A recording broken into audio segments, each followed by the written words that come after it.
তুমি হাসিনাকে জিজ্ঞেস করো, তুমি আমাকে কেন জিজ্ঞেস করো এটা? হুম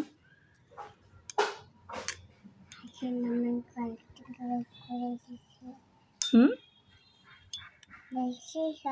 আমাকে করে দিয়েছে কবে?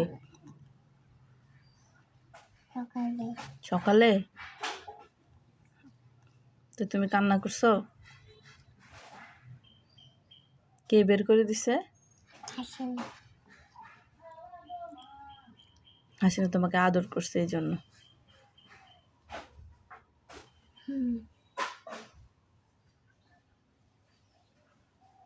আমি হাসিনাকে আদর করি না।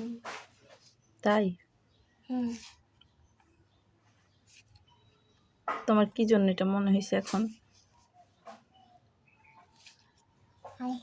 সকালে হাসিনা আমার গলে পড়তে ঢুকাইছে। হ্যাঁ আমার হাসিনা ঢুকাইছে গল্পতে। আমি গাড়ি হাসিনার গাড়ি আদর করছি। ও তাই? হ্যাঁ। আচ্ছা, তোমাকে বের করে দিছে কেন এটা বললা কেন তুমি আমার কাছে? তোমার কাছে বলি না, কাকে বলছো? হাসিনার কাছে বলছি। কি বলছো হাসিনার কাছে? হাসিনা আমাকে বের করে দিস কেন? তা হাসিনা কি এটা শুনছে? বুঝছি। তো শুনে কি বলছে হাসিনা? বলে না